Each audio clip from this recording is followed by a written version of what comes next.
Hello everyone, myself Aris and welcome back to my channel. This is one of the most important and powerful video for all time. So watch it till the end. अगर मैं तुमसे कहूँ कि तुम्हें अपनी life change करने के लिए हर दिन कोई बहुत बड़ा काम करने की ज़रूरत नहीं है, तुम्हें ओवरनाइट अपनी पर्सनालिटी चेंज करने की ज़रूरत नहीं है और तुम्हें एक ही दिन में अपनी पूरी लाइफ को कम्प्लीटली ट्रांसफॉर्म करने की भी ज़रूरत नहीं है। तुम्हें बस एक काम करना है, हर दिन थोड़ा सा खुद को बेटर करना है। सुनने में ये बात बहुत सिंपल लगता है, ऑलमोस्ट इतना सिंपल कि हम इसे सीरियसली लेते ही नहीं हैं। हम हमेशा बड़े रिजल्ट के पीछे भागते रहते हैं। हम सोचते हैं कि एक दिन कोई बड़ा अपॉर्चुनिटी मिलेगा, मोटिवेशन आएगी, हम डिसिप्लिन्ड हो जाएंगे और फिर सब कुछ बदल जाएगा। लेकिन रियलिटी ये है कि तुम्हारी लाइफ किसी एक बड़े दिन से नहीं बनती। तुम्हारी लाइफ उन छोटे छोटे डिसीजन से बनती है जो तुम रोज लेते हो। और आज हम इसी कॉन्सेप्ट को डीपली समझेंगे कि छोटी हैबिट्स कैसे टाइम के साथ कंपाउंड होती है, प्रोग्रेस कभी कभी दिखाई क्यों नहीं देती, लोग इम्प्रूवमेंट के बीच में ही क्विट क्यों कर देते हैं और सबसे इम्पोर्टेंट, गोल से ज़्यादा सिस्टम पर फोकस करना क्यों ज़रूरी है। इस कॉन्सेप्ट को समझने के लिए पहले एक बहुत इंटरेस्टिंग स्टोरी समझो। ब्रिटिश साइकिलिंग टीम की परफॉर्मेंस एक टाइम पर इतनी एवरेज थी कि उन्हें प्रोफेशनल साइकिलिंग की दुनिया में सीरियसली नहीं लिया जाता था। फिर ड्रेव ब्रिल्सफोर्ड नाम के एक परफॉर्मेंस डायरेक्टर को टीम के साथ काम करने का मौका मिला।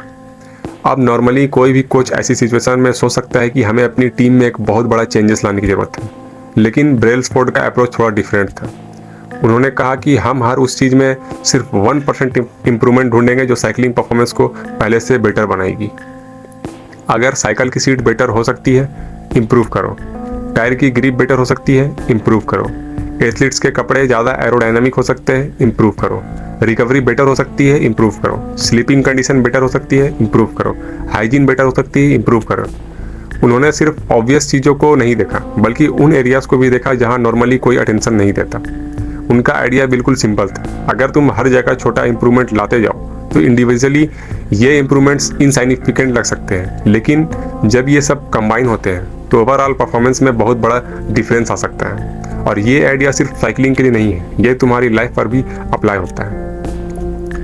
मान लो तुम कोई स्किल को सिर्फ 20 मिनट टाइम देते हो।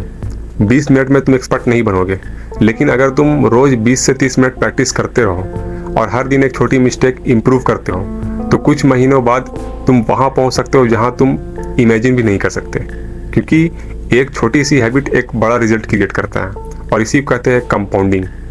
अब यहाँ एक और इम्पोर्टेंट चीज़ समझना जरूरी है।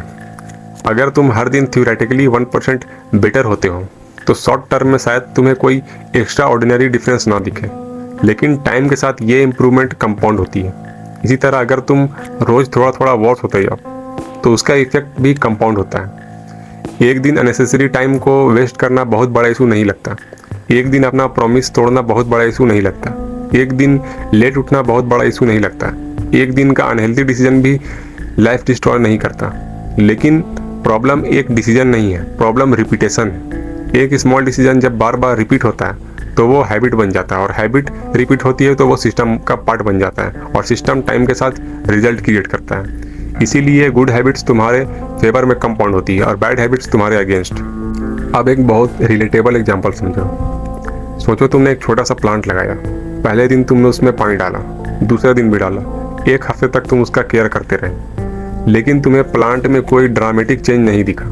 तो तुम सोच सकते हो कि मैं इतना केयर कर रहा हूँ फिर भी ये ग्रो क्यों नहीं कर रहा है, लेकिन तुम्हें ये नहीं दिख रहा है कि नीचे रूट्स डेवलप हो रही है। प्लांट बाहर से स्लो लग रहा है लेकिन अंदर फाउंडेशन बन रही है। फिर कुछ टाइम बाद तुम देखते हो कि प्लांट नोटिसेबली ग्रो कर रही है। तुम्हें लगे कि ये अचानक हुआ, लेकिन ये अचानक नहीं हुआ, बल्कि जो ग्रोथ तुम्हें आज दिख रहा है उसके पीछे वो सारे दिन का छोटा केयर था जब तुम्हें कोई विजिबल रिजल्ट नहीं मिल रहा था। ह्यूमन लाइफ भी एग्जैक्टली ऐसे ही होती है। तुम कुछ नया सीखते हो, कुछ दिन प्रैक्टिस करते हो, अपने बिहेवियर को इम्प्रूव करते हो, अपने रूटीन को बेटर बनाते हो, लेकिन रिजल्ट इमीडिएटली दिखाई नहीं देती। और यहीं पर एक डेंजरस फेस आता है, द वैली ऑफ डिसअपॉइंटमेंट। तुम सोचते हो मैं इतना मेहनत कर रहा हूँ फिर भी कुछ हो क्यों नहीं रहा। तुम्हें लगता है कि तुम्हारी मेहनत वेस्ट जा रही है और जब रिजल्ट एक्सपेक्टेशन के अकॉर्डिंग नहीं आता तो तुम पुरानी हैबिट्स की तरफ वापस चले जाते हो। लेकिन हो सकता है तुम्हारी मेहनत वेस्ट नहीं जा रही, बल्कि तुम अभी उस पॉइंट तक पहुंचे ही नहीं हो जहां एक्यूमुलेटेड एफर्ट विजिबल रिजल्ट में कन्वर्ट होता है। इस कॉन्सेप्ट को समझने के लिए एक और सिंपल एग्जांपल समझो। मान लो एक आदमी एक पत्थर पर हैमर मार रहा है, पहली हिट पर कुछ नहीं हुआ, दूसरी हिट पर कुछ नहीं हुआ, 10वीं हिट पर कुछ नहीं हुआ, 50वीं हिट पर भी कुछ नहीं हुआ, 99 हिट पर भी पत्थर वही का वही है। फिर 100 हिट पर पत्थर टूट जाता है। बाहर से देखने वाले लोगों को लगेगा कि पत्थर 100 हिट से टूटा, लेकिन रियलिटी में पहले वाले 99 हिट भी उतने ही इंपॉर्टेंट थे जितना कि 100 हिट इंपॉर्टेंट था, क्योंकि हर हिट ने पत्थर के अंदर स्ट्रेस क्रिएट किया। 100 हिट सिर्फ वो मोमेंट था जब एक्यूमुलेटेड एफर्ट विजिबल रिजल्ट बन गया। तुम्हारी लाइफ भी एग्जैक्टली ऐसी ही होती है। तुम हफ्तों तक प्रैक्टिस करते हो और लगता है कि तुम्हें कुछ नहीं आता। तुम महीनों तक अपनी हैबिट्स इंप्रूव करते हो और लगता है कि तुम वहीं के वहीं हो। तुम बार बार फेल होते हो और लगता है कि तुम्हारे अंदर एबिलिटी ही नहीं है। लेकिन हो सकता है तुम फाउंडेशन बिल्ड कर रहे हो सकता है तुम्हारा रिजल्ट अभी विजिबल नहीं हुआ है, लेकिन इसका मतलब ये नहीं कि तुम्हारा प्रोग्रेस नहीं हो रहा है। कभी कभी सबसे इम्पोर्टेंट प्रोग्रेस वो होता है जो तुम्हें इमीडिएटली दिखाई नहीं देता। इस कॉन्सेप्ट को हम प्लेटो ऑफ लैटेंट पोटेंशियल कहते हैं। सिंपल लैंग्वेज में इसका मतलब है कि तुम्हारी पोटेंशियल और तुम्हारा एक्चुअल विजिबल रिजल्ट हमेशा सेम स्पीड से ग्रो नहीं करती। तुम जो एफर्ट हर दिन लगा रहे हो वो अंदर ही अंदर एक्यूमुलेटेड होता रहता है। शुरू में तुम्हें लगे कि कुछ भी चेंज नहीं हो रहा, लेकिन एक्चुअली तुम्हारा प्रोग्रेस हो रहा होता है। और जब ये छोटी छोटी इंप्रूवमेंट्स एक सर्टेन लेवल तक पहुंच जाती है तब रिजल्ट क्लियरली दिखने लगता है। इसी वजह से अक्सर लोग किसी की सक्सेस को ओवरनाइट सक्सेस बोल देते हैं, क्योंकि बाहर से उन्हें सिर्फ फाइनल रिजल्ट दिखता है, लेकिन वो हंड्रेड्स ऑफ बोरिंग डेज नहीं दिखता उन्हें। जब वो बंदा क्विकली काम कर रहा था उन्हें वो फेलियर्स नहीं दिखता, वो प्रैक्टिस नहीं दिखती, वो रिपीटेशन नहीं दिखता, सिर्फ ओवरनाइट सक्सेस दिखता है। लेकिन जिस बंदे ने वो जर्नी देखी है वही जानता है कि सक्सेस ओवरनाइट नहीं बल्कि ये महीनों और सालों की छोटी छोटी इंप्रूवमेंट्स का रिजल्ट है। इसीलिए जब तुम किसी सक्सेसफुल पर्सन को देखकर ये सोचते हो कि इसका तो लक काम कर गया, तो एक बार ये भी सोचना कि शायद तुम सिर्फ उसकी विजिबल सक्सेस देख रहे हो, उसका इनविजिबल वर्क नहीं देख रहे हो। अब यहाँ से एक और पावरफुल कॉन्सेप्ट आता है, वो ये कि तुम्हें अपने करंट रिजल्ट से ज़्यादा अपनी करंट डायरेक्शन पर फोकस करना चाहिए। मान लो कोई इंसान अभी बहुत सक्सेसफुल नहीं है, लेकिन वो हर दिन कुछ सीख रहा है, अपनी मिस्टेक्स को अंडरस्टैंड कर रहा है और अपने रूटीन को ग्रेजुअली इंप्रूव कर रहा है, तो हो सकता है उसका करंट रिजल्ट इंप्रेसिव ना हो, लेकिन उसकी डायरेक्शन बहुत स्ट्रांग है। वहीं दूसरी तरफ कोई इंसान अभी बहुत सक्सेसफुल दिख रहा है, लेकिन वो कंटिन्यूसली अपनी सिचुएशन को पहले से खराब करने वाले डिसीजन ले रहा है, तो उसका करंट रिजल्ट इंप्रेसिव होने के बावजूद भी उसकी डायरेक्शन डेंजरस हो सकती है, क्योंकि टाइम डायरेक्शन को मल्टीप्लाई करता है। इसलिए सवाल ये नहीं होना चाहिए कि मैं अभी कहाँ हूँ, सवाल ये होना चाहिए कि मैं किस डायरेक्शन में जा रहा हूँ, क्योंकि तुम्हारी रिपीटेड हैबिट्स का इफेक्ट टाइम के साथ तुम्हारे रिजल्ट्स पर पड़ता है।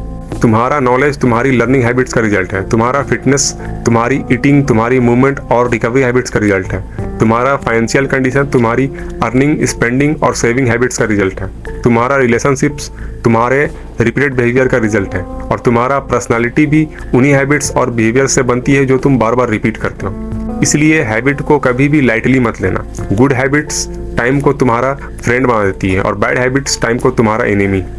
अब सोचो, अगर स्मॉल हैबिट्स इतनी पावरफुल है तो फिर हम उन्हें मेंटेन क्यों नहीं कर पाते? क्योंकि हम इंस्टेंट रिजल्ट चाहते हैं। हम चाहते हैं कि एफर्ट का रिवार्ड इमीडिएटली मिल जाए मुझे। हम कुछ दिन कोई अच्छी हैबिट स्टार्ट करते हैं और जब रिजल्ट नहीं दिखता तो हम सोचते हैं इसका क्या फ़ायदा। लेकिन प्रॉब्लम हैबिट में नहीं, हमारी एक्सपेक्टेशन में है। हम प्रोग्रेस को स्ट्रेट लाइन समझने लगते हैं। हम सोचते हैं कि आज हमने थोड़ा एफर्ट लगाया तो आज थोड़ा रिजल्ट भी मिलना चाहिए, लेकिन प्रोग्रेस ऐसे नहीं होता। स्टार्टिंग में तुम कितनी भी मेहनत करो, ग्रोथ बहुत स्लो दिखेगा। तुम्हें लगेगा कि कुछ चेंज नहीं हो रहा, लेकिन अगर तुम वही एफर्ट कंसिस्टेंटली लगाते रहो तो एक पॉइंट के बाद उसका इम्पैक्ट क्लियरली दिखने लगेगा। इसलिए पेशेंस रखो। हर दिन रिजल्ट देखने के बजाय तुम अपना फोकस प्रोसेस पर रखो। रिजल्ट कब आएगा ये तुम कंट्रोल नहीं कर सकते, लेकिन प्रोसेस को रिपीट करना तुम्हारे हाथ में। और यहीं पर चैप्टर का नेक्स्ट मेजर आइडिया आता है, गोल्स वर्सेस सिस्टम। गोल्स का मतलब है तुम क्या अचीव करना चाहते हो, सिस्टम का मतलब है तुम रोज क्या करते हो जो तुम्हें उस रिजल्ट के पास ले जाता है। मान लो किसी इंसान का गोल है मुझे फिट होना है, गोल क्लियर है, लेकिन सिस्टम क्या है? वो रोज क्या करता है? क्या वो रेगुलरली मूवमेंट करता है? क्या वो अपनी ईटिंग हैबिट्स को बेटर करता है? क्या वो प्रॉपर रेस्ट लेता है? क्या वो कंसिस्टेंसी मेंटेन करता है? ये उसका सिस्टम है। गोल तुम्हें डायरेक्शन देता है, लेकिन सिस्टम तुम्हें डेली प्रोग्रेस देता है। और ये डिस्टिंक्शंस बहुत इंपॉर्टेंट है, क्योंकि विनर्स और लूजर्स का गोल्स अक्सर सेम होता है। हर स्टूडेंट अच्छा मार्क्स चाहता है, हर एथलीट जीतना चाहता है, हर इंसान सक्सेसफुल बनना चाहता है, लेकिन सिर्फ गोल किसी को विनर नहीं बनाता। अगर गोल ही सक्सेस का सीक्रेट होता तो जिसने भी सबसे बड़ा गोल सेट किया होता वही सबसे सक्सेसफुल होता। लेकिन रियलिटी में डिफरेंस डेली का सिस्टम क्रिएट करता है। अगर दो लोग हैं, दोनों बोल सकते हैं मुझे सक्सेसफुल बनना है, लेकिन एक पर्सन डेली अपने काम पर फोकस करेगा, मिस्टेक से सीखेगा, फीडबैक लेगा और अपनी प्रोसेस इंप्रूव करेगा। दूसरा सिर्फ मोटिवेशन लेगा, एक दिन काम करेगा, दूसरे दिन फिर से अपनी वही पुरानी अननेसेसरी चीज़ों को पकड़ लेगा। दोनों का गोल सेम है, लेकिन सिस्टम डिफरेंट है और टाइम के साथ रिजल्ट भी डिफरेंट होगा। एक और प्रॉब्लम गोल के साथ ये भी है कि मान लो किसी पर्सन का गोल था कि उसे अपना वेट लॉस करना है। उसने कुछ टाइम तक स्ट्रिक्ट डाइट फॉलो किया, वर्कआउट किया और फाइनली अपना टारगेट वेट अचीव कर लिया। अब गोल तो अचीव हो गया, लेकिन अगर उसकी पुरानी हैबिट्स वही है, अनहेल्दी फूड खाना, एक्सरसाइज ना करना, तो कुछ टाइम बाद वेट फिर से बढ़ने लगेगा, क्योंकि उसने सिर्फ रिजल्ट को चेंज किया, उस रिजल्ट को मेंटेन करने वाला सिस्टम को चेंज नहीं किया। लेकिन अगर वो अपनी लाइफस्टाइल ही चेंज कर दे, रेगुलर एक्सरसाइज करे, अपने फूड चॉइसेस इंप्रूव करे और एक सिंपल रूटीन फॉलो करे, तो हेल्दी रहना धीरे धीरे उसकी नॉर्मल लाइफस्टाइल का एक पार्ट बन जाएगा। और यही रियल इंप्रूवमेंट है, सिर्फ एक रिजल्ट अचीव करना नहीं, बल्कि ऐसा सिस्टम बनाना जो बार बार वही रिजल्ट क्रिएट कर सके। गोल्स के साथ एक और प्रॉब्लम ये भी है कि हम अक्सर अपनी हैप्पीनेस को फ्यूचर के साथ अटैच कर देते हैं। हम सोचते हैं जब ये गोल अचीव हो जाएगा तब मैं बहुत खुश हो जाऊंगा। फिर गोल अचीव होता है, कुछ टाइम के लिए अच्छा लगता है और उसके बाद हम नेक्स्ट गोल सेट कर लेते हैं और इसी चक्कर में हमारी लाइफ हमेशा फ्यूचर में शिफ्ट होती रहती है। लेकिन सिस्टम बेस्ड थिंकिंग तुम्हें इस साइकिल से बाहर निकालता है। यहाँ तुम सिर्फ फाइनल रिजल्ट का वेट नहीं करते, बल्कि डेली प्रोसेस को भी वैल्यू देते हो। तुम्हारा फोकस ये होता है कि क्या मैं आज अपना सिस्टम फॉलो कर रहा हूँ, क्या मैं कल से थोड़ा बेटर हो रहा हूँ। और सबसे इंटरेस्टिंग बात यह है कि सिस्टम का कोई फाइनल फिनिश लाइन नहीं होता, क्योंकि गोल अचीव होने के बाद रेस खत्म हो सकता है, लेकिन सिस्टम तुम्हें आगे बढ़ते रहने में हेल्प करता है। इसलिए लॉन्ग टर्म थिंकिंग का मतलब सिर्फ एक बड़ा गोल अचीव करना नहीं है, इसका मतलब है ऐसा सिस्टम बनाना जो तुम्हें हर दिन थोड़ा बेटर बनाता रहे। अब इसका मतलब ये नहीं कि गोल्स यूजलेस है, गोल्स बहुत इंपॉर्टेंट है, क्योंकि वो डायरेक्शन देता है। अगर तुम्हें पता ही नहीं कि तुम्हें किस डायरेक्शन में जाना है तो सिस्टम बनाना भी डिफिकल्ट होगा। लेकिन प्रॉब्लम तब होता है जब तुम गोल को सब कुछ समझ लेते हो और सिस्टम को इग्नोर कर देते हो। गोल कहता है मुझे क्या चाहिए, सिस्टम पूछता है मैं डेली क्या कर रहा हूँ, और एक्चुअल चेंज सेकंड क्वेश्चन से ही आता है। इसीलिए अगर तुम अपनी लाइफ में कुछ चेंज करना चाहते हो तो एकदम से अपनी पूरी पर्सनालिटी चेंज करने की कोशिश मत करो। एक स्मॉल हैबिट चूज करो, ऐसी हैबिट जो इतनी सिंपल हो कि तुम उसे रिपीट कर सको। फिर उस हैबिट को अपने सिस्टम का पार्ट बनो, क्योंकि स्मॉल हैबिट सिर्फ एक्शन से नहीं होता, ये एक बड़े सिस्टम्स का बिल्डिंग ब्लॉक्स होता है। जैसे बहुत सारे स्मॉल पीसेस मिलकर एक बड़ा स्ट्रक्चर बनाते हैं, वैसे ही बहुत सारी स्मॉल हैबिट्स मिलकर तुम्हारी लाइफ का एक स्ट्रक्चर बनाती है। तुम्हारा हर रिपीटेड एक्शन तुम्हारे फ्यूचर का एक छोटा पीस ऐड कर रहा है। इसलिए एक इम्पोर्टेंट क्वेश्चन कि अगर तुम्हारा करंट हैबिट नेक्स्ट 5 या 10 ईयर्स तक एग्जैक्टली सेम रही तो तुम कहाँ पहुँचोगे। ये क्वेश्चन थोड़ा अनकंफर्टेबल हो सकता है, लेकिन बहुत पावरफुल है, क्योंकि फ्यूचर को प्रेडिक्शन करने के लिए तुम्हें कोई स्पेशल नॉलेज नहीं चाहिए। तुम बस अपनी करंट हैबिट्स और रिपीटेड बिहेवियर को ऑनेस्टली देख सकते हो। अगर कोई पर्सन डेली लर्निंग करता है, अपने टाइम को प्रोटेक्ट करता है और अपनी मिस्टेक को इम्प्रूव करता है, तो उसकी डायरेक्शन एक तरफ है। और अगर कोई पर्सन डेली प्रोक्रेस्टिनेट करता है और अपने इंपॉर्टेंट काम को पोस्टपोन करता है और हर बार एक्सक्यूजेस बनाता है, तो उसकी डायरेक्शन दूसरी तरफ है। आज दोनों के बीच डिफरेंस छोटा हो सकता है, लेकिन टाइम के साथ डिफरेंस बहुत बड़ा हो सकता है। इसीलिए छोटी हैबिट्स को इग्नोर मत करो। एक छोटा डिसीजन तुम्हारी लाइफ को एक दिन में नहीं बदलेगा, लेकिन वही डिसीजन अगर रिपीट होता रहा तो वो तुम्हारी आइडेंटिटी तक बदल सकता है। और आइडेंटिटी भी हैबिट से कनेक्टेड है। जब तुम बार बार किसी बिहेवियर को रिपीट करते रहते हो तो धीरे धीरे तुम्हारे माइंड में एक बिलीफ डेवलप होता है कि मैं ऐसा ही इंसान। अगर तुम रेगुलरली अपने प्रोमिसेस कंप्लीट करते हो तो तुम अपने आप को रिलिएबल समझने लगते हो। अगर तुम रेगुलरली डिफिकल्ट चीज़ों से भागते हो तो तुम अपने आप को अवॉइड करने वाला पर्सन समझने लगते हो। इसलिए हर स्मॉल एक्शन सिर्फ रिजल्ट नहीं बना रहा, वो तुम्हारे बारे में तुम्हारी बिलीफ को भी सेव कर रहा है। और यही वजह है कि स्मॉल हैबिट्स पावरफुल है। वो तुम्हारी लाइफ को बाहर से भी चेंज करती है और अंदर से भी। अब एक और इम्पोर्टेंट पॉइंट, तुम्हें हर दिन परफेक्ट होने की जरूरत नहीं है। 1% बेटर होने का मतलब ये नहीं कि तुम हर दिन एग्जैक्ट 1% इंप्रूवमेंट प्रोड्यूस करो। रियल लाइफ में कुछ दिन बहुत अच्छे होंगे, कुछ दिन एवरेज होंगे और कुछ दिन बहुत खराब भी होंगे। लेकिन इम्पोर्टेंट ये है कि ओवरऑल तुम्हारा डायरेक्शन क्या है। एक बैड डे तुम्हारी प्रोग्रेस को डिस्ट्रॉय नहीं करेगा। प्रॉब्लम तब होती है जब एक बैड डे को तुम बैड पैटर्न बना देते हो।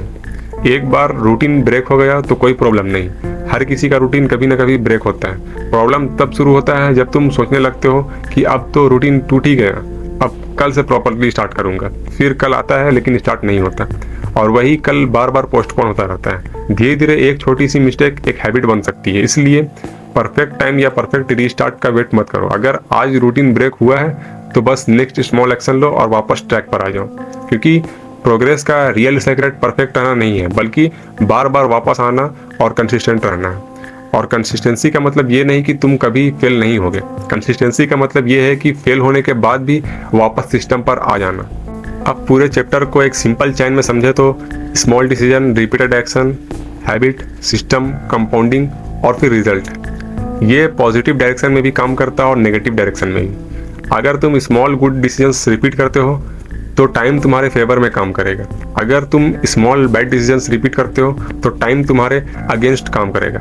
इसलिए आज तुम्हारी लाइफ परफेक्ट है या नहीं, ये इंपॉर्टेंट क्वेश्चन नहीं है। इंपॉर्टेंट ये है कि तुम्हारी डेली हैबिट्स तुम्हें किस डायरेक्शन में ले जा रही हैं, क्योंकि टाइम के साथ वही डायरेक्शन तुम्हारी डेस्टिनेशन बन सकती है। तो अगर तुम अपनी लाइफ में जेन्युइनली चेंज लाना चाहते हो तो अपने आप से ये मत पूछो कि मैं एकदम से अपनी पूरी लाइफ कैसे बदल सकता हूँ। ये क्वेश्चन तुम्हें ओवरवेल्म कर देगा। इसके बदले ये पूछो कि मैं आज सिर्फ एक छोटा इंप्रूवमेंट क्या कर सकता हूँ, बस एक इंप्रूवमेंट, फिर कल एक और, फिर उसके बाद एक और। तुम्हें बस हर दिन एक छोटा स्टेप लेना है, और जब रिजल्ट इमीडिएटली ना दिखे तो पैनिक मत होना।